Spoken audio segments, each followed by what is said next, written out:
श्रीमन्नारायण दोस्तों, राधे राधे। माघ मास महात्म्य का 23वां अध्याय।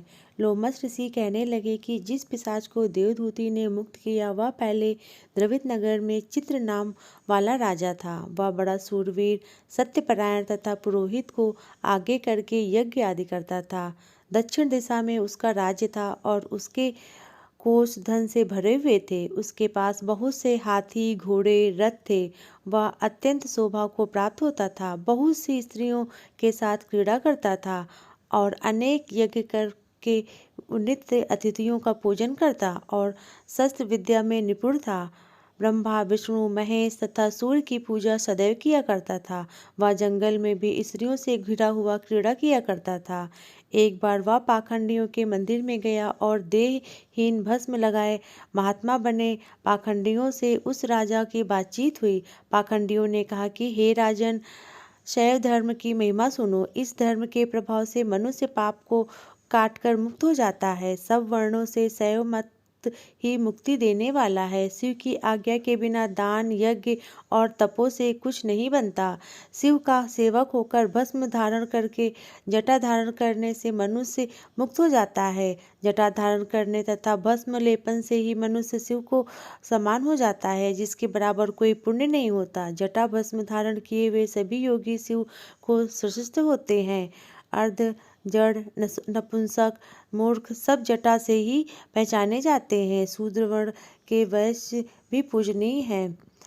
विश्वामित्र क्षत्रिय होकर तप के ब्राह्मण से हो गए। वाल्मीकि चोर होकर उत्तम ब्राह्मण हो गए। अतएव शिव पूजा से किसी बात का विचार नहीं, तब से ही ब्रह्म तत्व प्राप्त होता है, जन्मों से नहीं। इस कारण शैव का दर्शन उत्तम है तथा शिव के सिवाय दूसरा देवता पूजन न करे। शिव तपस्वी को विष्णु का त्याग करना चाहिए, विष्णु की मूर्ति का पूजन नहीं करना चाहिए। विष्णु के दर्शन से शिव का द्रोह उत्पन्न होता है और शिव के द्रोह से नरक मिलते हैं। इसके भवसागर से पार होने के लिए विष्णु का नाम नहीं लेना चाहिए।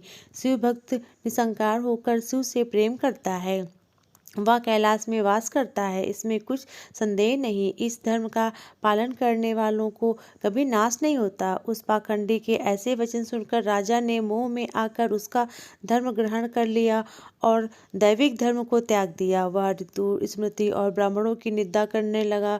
उसने अपने घर में अग्निहोत्र को बुझा दिया और धर्म कार्य के बंद कर दिए। विष्णु की निंदा और वचनों से वेश करने लगा तथा कहा विष्णु कहाँ देखा जाता, कहाँ रहता, किसने देखा। और जो लोग नारायण का भजन करते उनको दुख देता। पाखंडियों का मत ग्रहण कर राजा वैदिक धर्म, व्रत, दान और दानियों को नहीं मानता था। अन्याय से दंड देता और कामी राजा सदा स्त्रियों के समूह से घिरा रहता और क्रोध से भरा रहता। गुरु तथा पुरोहित के वचनों को नहीं मानता। पाखंडियों पर विश्वास करता हुआ उसको गांव, हाथी, उसको सूर्य देवता उनके सब कार्य करता, भस्म धारण करता और मस्तक पर जटा रखता। और जो कोई विष्णु का नाम लेता उसको मृत्यु दंड दिया जाता। यदि ढोर उसने पिटवा दिया कि उसके भय से ब्राह्मणों और वैष्णवों ने भी उस देश को छोड़ दिया और दूसरे देश में चले गए। सारे देशवासी केवल नदी के जल में जीते जीविका से दुखी होकर वृक्ष आदि नहीं लगाते थे, न ही खेती बाड़ी करते थे। प्रजा अन्न के अभाव में सड़ा गला अन्न भी खा लेती थी। आचार विचार, अग्नि क्रिया सबको छोड़कर काल रूप की तरह वह राजा शासन करता था। कुछ काल पश्चात उस राजा की मृत्यु हो गई और वैदिक रीति से उसकी क्रिया भी नहीं की गई। यमदूतों से अनेक प्रकार के दुख उठाता रहा। कहीं लोहे की कीलों पर से चलना पड़ता तो कहीं जलते अंगारों पर चलना पड़ता, जहाँ सूर्य अति तीव्र था और ना ही छाया की कोई वृक्ष था। कहीं लोहे के दंडों से पीटा गया, कहीं बड़े बड़े दांतों वाले भेड़ियों और कुत्तों से कटाया गया। इस प्रकार दूसरे पापियों का अहंकार सुनता हुआ वह राजा यमलोक में पहुंच गया। माघ मास महात्म्य का 23वां अध्याय समाप्त। प्रेम से बोलो जय जय श्री राधे।